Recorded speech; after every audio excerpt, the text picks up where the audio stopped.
শেখ হাসিনার পতন এবং ভারতে পালিয়ে যাওয়ার পর থেকে একটা জিনিস বারবার চেয়েছি, সেটা হচ্ছে আওয়ামী লীগের লোকজনের বিচার করব। আমরা তাদের ন্যায় বিচার দেব, যেটা শেখ হাসিনা আমাদের দেয়নি, আমাদের জনগণকে যেটা থেকে বঞ্চিত করেছে। শেখ হাসিনা সহ প্রত্যেকের ন্যায় বিচার করতে চাই আমরা। সেই ন্যায় বিচারে মৃত্যুদণ্ডও হতে পারে কারো। কিন্তু আমরা যে নিজেরা আওয়ামী লীগের লোকজন পেলে পিটিয়ে দেব, পেটাবো, মেরে ফেলবো বা নিদেন পক্ষে চট থাপ্পড় দেব, এই প্রবণতাটা কখনোই প্রথম দিন থেকেই পছন্দ করিনি। তারপরে কেউ কেউ বলতে পারেন হিট অফ দ্য মোমেন্ট বলে একটা কথা আছে, তাই শেখ হাসিনার পতন এবং পালিয়ে যাওয়ার পর দীর্ঘদিনের অত্যাচারিত মানুষের কিছু আউটবাস্ট হয়তো কেউ কেউ বলবেন হয়ে যায়, যৌক্তিক না, কিন্তু আমাদের মধ্যে প্রতিশোধ পরায়ণতা কাজ করে। আওয়ামী লীগের প্রতি প্রতিশোধ পরায়ণ কাজ করার মতো বহু কিছু আওয়ামী লীগ করেছে, এটা নিয়ে আমার কোনো দ্বিমত নেই। কিন্তু এরপরও এই ঘটনা ঘটছে। আজই কিছুক্ষণ আগে একটা খবর দেখলাম, অভিনেতা জনাব সিদ্দিককে রাস্তায় ধরে পিটিয়ে জামা কাপড় ছিঁড়ে হাঁটিয়ে নিয়ে ভিডিওতে দেখা যাচ্ছে তাকে পেটানো হচ্ছে, পুলিশের হাতে সোপর্দ করা হয়েছে। এবং একদিন আগে আমরা হয়তো অনেকে খেয়াল করেছি, আদালতে জনাব আনিসুল হককে যখন নেওয়া হয়েছে, সাবেক আইনমন্ত্রী, তাকেও চট থাপ্পড় ঘুষি মারা হচ্ছে রীতিমতো। পরে তাকে ধরে নিয়ে দৌড়ে প্রিজন ভ্যানে তুলেছিল পুলিশ। যে কথাটা বলছিলাম যে আমরা আসলে ন্যায় বিচার চাই আওয়ামী লীগের। সিদ্দিক কি অপরাধ করেছেন, কোনো ক্রিমিনাল অফেন্সের সাথে জড়িত আছেন? যদি থাকেন তার বিরুদ্ধে মামলা হওয়া এবং সেটার ভিত্তিতে তার বিচার হওয়া জরুরি। কিন্তু তিনি কাকরাইলে গেছেন এবং তাকে দেখে চিনে, হ্যাঁ তিনি আওয়ামী লীগের লোক এবং উনি আওয়ামী লীগকে নিয়ে অত্যন্ত উস্কানিমূলক কথাবার্তা তাদের ওই হ্যাডামের সময় বলেছেন, এতেও কোনো সন্দেহ নেই, রীতিমতো নির্বাচন করতে চেয়েছেন। কিন্তু তিনি ক্রিমিনাল অফেন্স করেছেন কিনা, যদি করে থাকেন তাহলে উনি এতদিন এই যে প্রকাশ্যে ঘুরে বেড়াচ্ছেন, তার বিরুদ্ধে যদি মামলা থাকে তাহলে সেটা কিভাবে করছেন? অবস্থা দৃষ্টে মনে হয় তার বিরুদ্ধে মামলা নেই, তাহলে জনগণ মনে করছে তাকে পেটানো যায়, সে যেহেতু আওয়ামী লীগ করে, এবং তাকে পুলিশে তুলে দেওয়া যায়। কিন্তু প্রশ্ন হচ্ছে কিসের ভিত্তিতে? মব।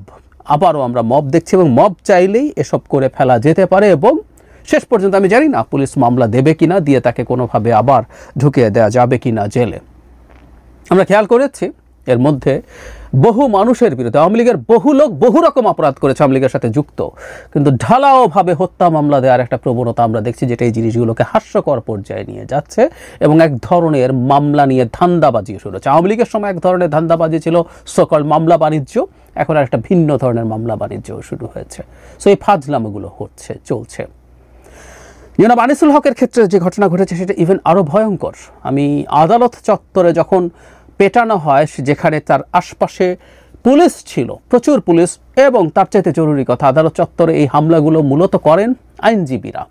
মানে আমাদের দেশটা এমন হয়েছে যেখানকার আইনজীবীরাও তাদের মধ্যকার এই প্রতিশোধ পরায়ণতা ঢাকরে রাখতে পারেন না, অথচ তারা এই দেশের ন্যায় বিচারের জন্য লড়াই করার কথা ছিল। টেকনিক্যালি তারা সেই লড়াইটা করেন।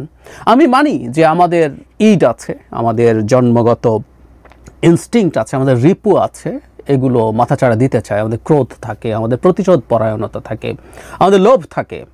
এগুলো থাকলেই সেটা ঢেলে দেব কি আমরা, নাকি আমরা এগুলো নিয়ন্ত্রণ করতে পারি বলেই আমরা মানুষ কেন? কারণ আমরা আমাদের ইটগুলো কাটিয়ে ওঠার চেষ্টা করতে পারি এবং সফল হওয়ার চেষ্টা করি। আমার ভীষণ ইচ্ছা করছে এই লোকটা এত ভয়ঙ্কর লোক, তাকে ধরে আমি পেটাবো নিজ হাতে, কিন্তু তারপরও আমরা সেটাকে রেস্ট্রিক্ট করা, যে না আমি এটা পারি না, কারণ এটা অন্যায় হয়, এটা বেআইনি হয়, এটা অনৈতিক হয়।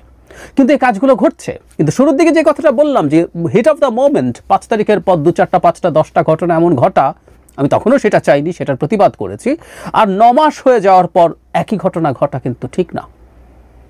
এই ঘটনাগুলো দেশে বিদেশে, আমি বিদেশের কথায় আগে আসি, যে দেশ বিদেশে যখন দেখা যাবে যে আমরা এই রকমভাবে আচরণ করছি, এটা আমাদের এই যে ওভারঅল গণঅভ্যুত্থান, কারণ যে গণঅভ্যুত্থানে আমরা চেয়েছিলাম শেখ হাসিনার মতো একজন টাইরেন্টকে, একজন স্বৈরাচারকে সরিয়ে এই দেশে গণতান্ত্রিক ন্যায়ভিত্তিক একটা সমাজ কায়েম করব, রাষ্ট্র কায়েম করব, সেটার বিপরীতে যায়। সুতরাং আমরা কি তাহলে শেখ হাসিনাকে সরিয়ে, তার স্বৈরাচার সরিয়ে আরেক রকম স্বৈরাচার, আরেক রকম গায়ের জোর, আরেক রকম মগের মুল্লুক, বা কেউ কেউ বলছেন মবের মুল্লুক তৈরির জন্য এসব করেছিলাম? এই আলাপ কেউ কেউ করতেই পারেন বাইরে, আর দিনের শেষে দেশেও তো একই কথা আসলে আমরা প্রশ্ন করব। শেখ হাসিনার বিরুদ্ধে আমাদের যে অভিযোগ ছিল, তিনি আমাদের নির্বাচন ব্যবস্থা ধ্বংস করে অবৈধভাবে ক্ষমতায় থেকে রাষ্ট্রের প্রতিটা প্রতিষ্ঠান শেষ করে দিয়ে লুটপাট করেছেন এবং মানুষের হাত থেকে ন্যায় বিচার, ইনসাফ সরিয়ে নিয়েছেন। আমরা সেগুলো প্রতিষ্ঠা করার লড়াই করেছিলাম।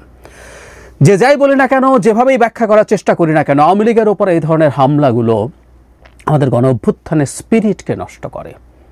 এই স্পিরিটটা যেন আমরা নষ্ট হতে না দিই। প্রায় জুলাইয়ের চেতনা শব্দটা শোনা যায়। জুলাই আগস্টের চেতনা আসলে শেখ হাসিনা যা যা করেছিল তার ঠিক বিপরীতটা করা।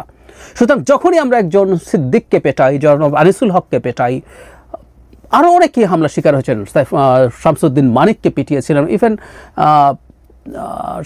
দীপুমণি, ডাক্তার দীপুমণিকেও সম্ভবত পেটানো হয়েছিল, একটা ঘটনা ছিল। সো এরকম ঘটনাগুলো যখন ঘটে সেগুলো আমাদের স্পিরিটকে নষ্ট করে। 9 মাস পরে এসে অন্তত দু একটা ঘটনা ঘটে যায় অভ্যুত্থানের পর, কেউ কেউ বিপ্লব বলেন, তারপর সেই কথাগুলো বা সেই তথাকথিত যুক্তি এই ক্ষেত্রে তো আর খাটে না। আমাদের অ্যাট এনি কস্ট এগুলো বন্ধ করতে হবে, এবং সবচেয়ে জরুরি কথা, যারা এসব করছে তাদের বিরুদ্ধে ব্যবস্থা নিতে হবে। এই যে যারা সিদ্দিককে পেটালেন রাস্তায়, যারা, তাদের কিন্তু ছবি ভিডিওতে দেখা যায়। আমি আসলে এদের বিরুদ্ধে আইনগত ব্যবস্থা নেওয়া ছাড়া আর কোনোভাবে এটা বন্ধ করা যাবে বলে মনে করছি না। আমরা যে কেউ মনে করছি আমরা আওয়ামী লীগ পেলে পিটিয়ে দিলে আমার কিছু হবে না। যারা আনিসুল হককে কারা পিটিয়েছিল রাস্তায়, কোন সব আইনজীবী, আদালত চত্বরে দেখা তো যায়। এগুলো তো ফৌজদারি অপরাধ প্রত্যেকটা। তার বিরুদ্ধে ব্যবস্থা নেওয়া উচিত, এবং আমি দেখতে চাই সরকার এই ব্যবস্থাগুলো এবার নেওয়া শুরু করবে। কারণ যতদিন পর্যন্ত সরকার এই ব্যবস্থা নেবে না, এই দেশের কিছু মানুষের মনে হবে আওয়ামী লীগ পেলেই পেটানো যায়, পিটিয়ে হাত পা ভেঙে দেওয়া যায়।